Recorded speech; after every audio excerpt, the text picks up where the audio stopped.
제가 오늘 소개해드릴 책은 The Geography of Thought, 생각의 지도라는 책입니다. 제가 대학원생 시절에 6년 동안 미국 유학을 다녀온 적이 있어요. 미국에서 정말 놀랍고 그리고 심지어 적지 않은 충격을 받았던 것이 그 미국인들은요, 혼자 밥 먹는 걸 전혀 이상하게 생각하지 않더라고요. 점심시간이 됐는데 제 연구실 동료들이 다 밥을 따로 먹는 거예요. 우리나라에서는 아직도 대학교에 입학한 학생들의 고충을 조사해보면 가장 힘들어하는 것 중에 하나가 밥 먹을 사람이 없어서 고민하는 일이라고 합니다. 그리고 대부분의 한국 분들에게도 이게 그렇게 녹록한 일이 아닐 겁니다. 혼밥할 수 있는 가게에 가도 우리나라에는 칸막이가 있어요. 자, 무슨 얘기냐? 어떤 면에선 혼자 밥 먹는다는 건 벽을 칠 정도로 상당히 조심스러운 행동이라는 거죠. 그래서 인터넷에 혼밥 레벨 테스트라는 것도 돌아다니지 않습니까? 하루는 미국에서 혼자 밥 먹는 게 너무 어색하고 힘들어서 제 지도 교수님한테 한국은 미국과 달라서 혼자 밥 먹는 걸 이렇게 자연스럽게 여기는 사람들이 많지 않아요 라고 얘기를 했더니요, 저한테 재밌게도 이 생각의 지도라는 책을 주시면서 한번 읽어보라고 권하시더라고요. 이 생각의 지도라는 책은 비교문화 연구의 대가로 평가받는 사회심리학자 리처드 니스벳 교수가 동양과 서양의 사고방식은 왜 그리고 어떻게 다른지를 심리학적인 관점에서 아주 환상적으로 잘 기술해 놓은 책입니다. 자, 이 책은 같이 연구를 하던 중국 출신 대학원생의 말에서 시작되었는데요. 그의 말에 리처드 니스벳 교수는 굉장히 큰 지적 충격을 받았다고 합니다. 교수님과 저의 차이점이라면 저는 세상을 원이라고 생각하는 반면 교수님은 세상을 직선으로 생각하신다는 점입니다. 이전까지 저자는 사람들이 문화가 달라도 동일한 추론 방식을 사용한다고 믿고 있었거든요. 세상을 원이라고 생각하는 동양, 세상을 직선이라 생각하는 서양, 동서양은 과연 어떻게, 왜 다른 걸까요? 본격적으로 알아보기에 앞서서 심리학에서 정말 유명한 실험 하나를 먼저 해보겠습니다. 자, 그림 하나를 보여드릴게요. 닭, 소, 풀이죠. 저 세 개를 하나는 빼고 나머지 둘로 묶으셔야 됩니다. 자, 어떻게 묶으실 건가요? 동양인들은 대부분 소, 풀을 고르고요. 서양인들은 닭과 소를 고릅니다. 서양인들은 그리고 이렇게 말합니다. 왜 동물과 동물을 안 묶고 동물과 식물을 묶어? 말이 돼? 그런데 왠지 우리나라에서는 이렇게 묻고 싶어집니다. 왜? 소가 풀을 먹기 때문이죠. 즉, 관계적 이유 때문이라는 거예요. 자, 실험을 하나 더 해볼까요? 이 실험은 저의 그랜드 티처, 즉 지도교수의 지도교수인 인지심리학자 데드릭 겐트너 교수와 무츠미 이마이 교수가 실제로 했던 실험인데요. 가운데 있는 저 원통형 나무를 편의상 덱스라고 부르겠습니다. 왼쪽에 있는 파란색 원통은 A라고 하고요. 오른쪽을 B라고 해보겠습니다. 자, A와 B 중에 어느 게 더 가운데 있는 덱스랑 비슷해 보이세요? 이걸 영국의 런던, 프랑스의 파리 혹은 미국의 뉴욕의 거리에서 길을 막아놓고 사람들한테 물어보면 압도적으로 많은 수의 사람들이 A가 더 비슷해 이런 대답을 합니다. 그런데 우리나라를 비롯한 중국, 일본과 같은 다양한 다른 나라에서는 70에서 80% 이상, 그러니까 굉장히 많은 사람들이 반대로 B를 골라요. 자, 왜 이런 차이가 나오는 걸까요? 서양인들은 주로 같은 모양을 하고 있는 물체를 선택했고 동양인들은 같은 재료로 만들어진 물체를 선택한다는 겁니다. 이 책에서는 이유가 이렇게 나옵니다. 서양인은 개별적인 사물을 보고 있고 동양인은 연속적인 물질을 보고 있는 것이다. 자, 이게 무슨 말인가 하면요. 서양인들은 역할론적 관점에서 본다는 거예요. 기능이 같기 때문에 더 유사하다고 본다는 겁니다. 같은 역할을 할 수 있으니까 같은 구멍에 끼워 넣을 수 있는 거잖아요. 자, 그런데 우리나라에서는 본질주의적 관점이 상대적으로 더 강합니다. 본질주의가 뭐냐? 쉽게 말하자면 이거예요. 그놈의 근본이 뭔지가 궁금하다는 겁니다. 어느 집안 출신인가? 같은 집안 출신이잖아요.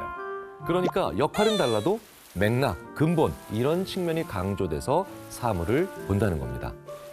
자, 이런 현상은 우리가 일반적으로 글을 쓸 때도 나타납니다. 우리가 보통 자기소개서를 쓸 때 이렇게 쓰죠. 저는 해놓고 엄격하신 아버지와 자상하신 어머니 사이에서 3남 2녀 중 셋째로 태어났고 초등학교 시절부터 고등학교 때까지 반장을 2번 역임했으며 이런 얘기를 다 씁니다. 저도 예외는 아니었어요. 제가 미국에 유학을 갈 때 제출한 제 자기소개서를 보고 제 지도교수님이 심사를 할 때 이렇게 얘기를 하셨답니다. 엄격하신 아버지. 3남 2녀 중 셋째로 초등학교 시절부터 고등학교 때까지 얘는 도대체 언제 자기소개를 하는 걸까? 자, 그런데 저도 우연히 미국 친구가 쓴 자기소개서를 본 적이 있습니다. 처음에 이렇게 시작되더라고요.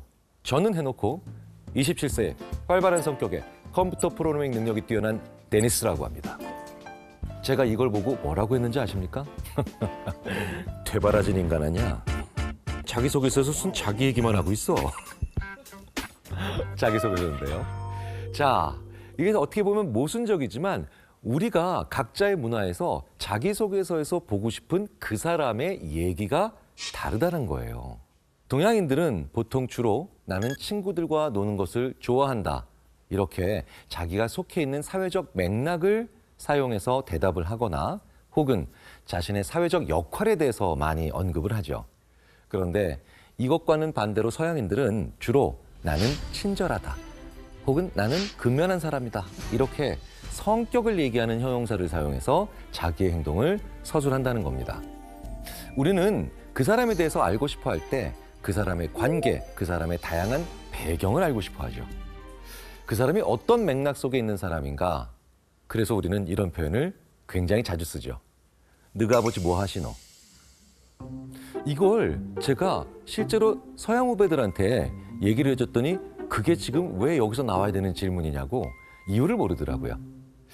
그래서 서양인들이 보기에는 동양인들은 소위 TMI인 사람들이고 동양인들은 서양인을 약간 되바라지거나 아니면 지나치게 자신감 있고 더 나아가서는 심지어 자만스럽다고 바라볼 수 있게 된다는 거예요.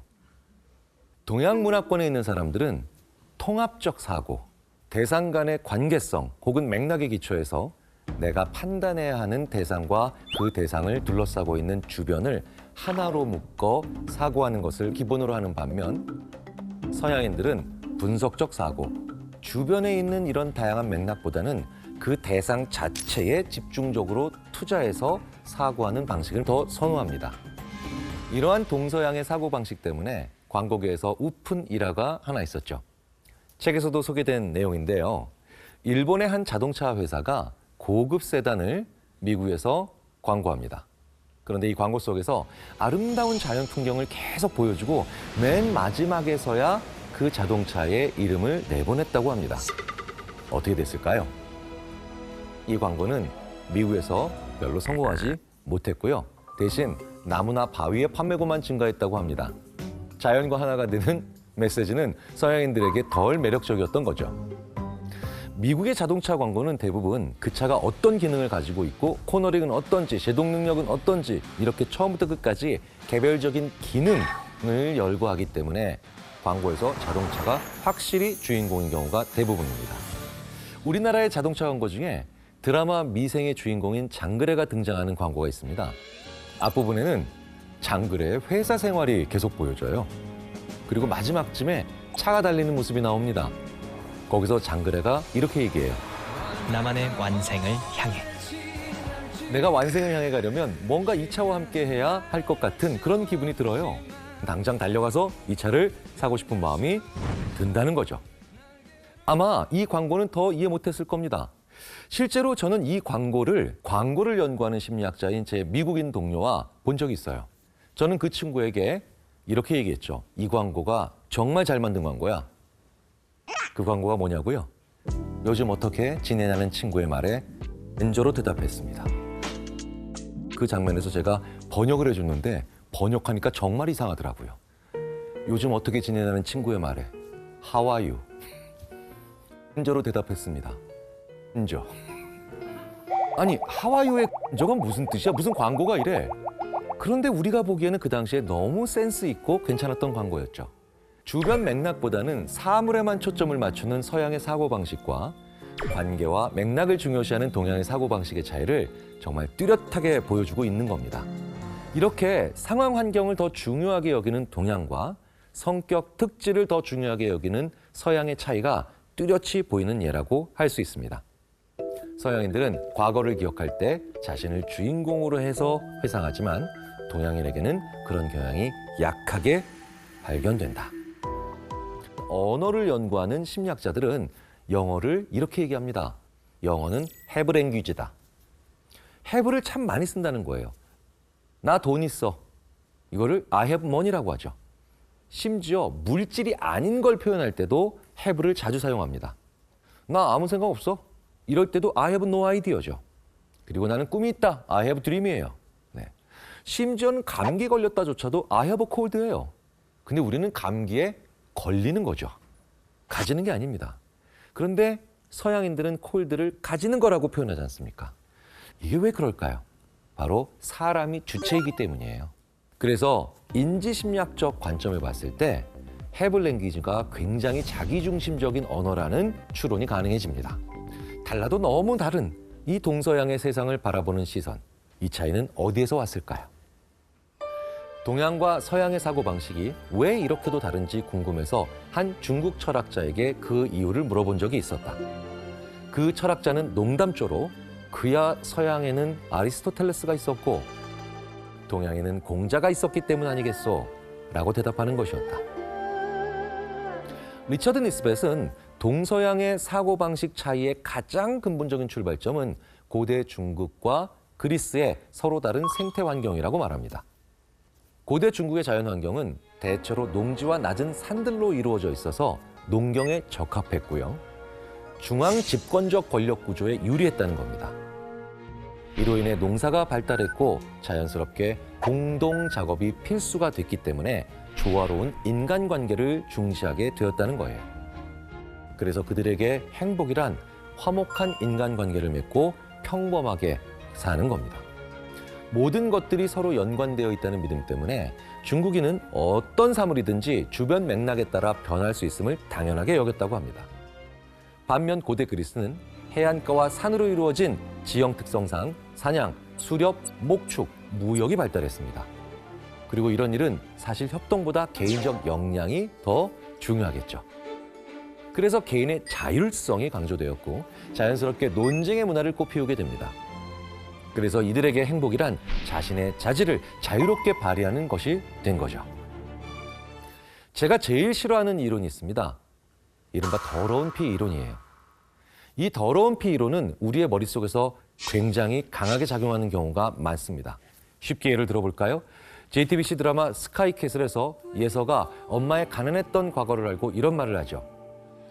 가난하고 무식하고 무능한 데다 파렴치한 술주정의 피가 흐르는 거잖아. 그딴 유전자가 내 몸에 있다는 거잖아, 지금. 비슷했나요? 우리 인간이 가지고 있는 모든 종류의 더러운 피 이론은 지금까지 알아봤던 동서양의 이론이 합쳐진 것 중 최악의 이론이라는 겁니다. 처음 닥스 실험 기억나시죠? 그 이론에서 동양은 근본이 같으면 같다는 걸 얘기했죠. 서양의 성격 이론은 소위 말해서 타고난 것들을 굉장히 강하게 유니크하게 보고 그걸 중요하다고 생각하는 거죠. 서양의 성격 개념과 동양인의 소위 말하는 근본주의, 이 둘이 합쳐져서 최악의 결과를 내놓으면 그게 바로 더러운 피 이론이라는 겁니다. 왜 아이들을 성인이 될 때까지 사회가 혹은 국가가 지원해 줄까요? 왜 우리는 11살, 12살짜리 아이들을 공장에 보내서 노동하게 만드는 걸 이젠 범죄라고 대부분의 국가에서 생각하고 있는 걸까요? 여기에는 타고난 피에 의해서 사람이 결정되는 게 아니라 후천적인 교육과 남들과 지낼 수 있는 상생의 생각을 만들어주는 것이 중요하다는 걸 우리가 뒤늦게나마 깨달았기 때문입니다. 사람이 결정되는 게 아니라는 생각을 우리 모두가 다 동의하고 공유하고 있다는 거예요. 여전히 더러운 피 이론에 대한 생각을 가지고 있다면 그 자체로도 인류가 지난 수백 년간 해왔던 노력 자체를 정면으로 거부한다는 겁니다. 이 책을 읽으면서 한 가지 조심하셔야 되는 건 끊임없이 동양과 서양으로 나눠서 이분법적으로만 보려고 하신다면 이 책의 취지에 안 맞는 생각을 하시는 거예요. 이 책의 목적은 답이 하나가 아니다라는 걸 알려주는 데 있습니다. 그리고 이 책을 읽으면서 여전히 그래서 동양인은 이렇다, 그리고 서양인은 이렇다라는 식으로 소위 말하는 획일화된 지식을 쌓으시면 곤란하다는 겁니다. 최근 몇 년 전부터 타민족 타문화에 대한 이해도가 급격히 떨어지면서 배타성이 커지고 있는 사회로 변하는 것 같아서 걱정과 우려가 큽니다. 외국인 혐오, 여혐, 남혐, 이데올로기 간의 대립, 이렇게 사회가 다시 이분법적으로 구성화되면서 우리가 자꾸 다른 것과 싸우고 있잖아요.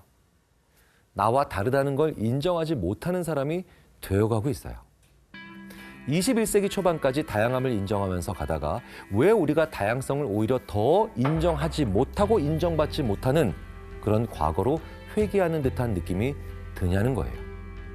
그걸 이겨내기 위해서 이 책 생각의 지도를 한번 읽어보시는 것이 어떨까요?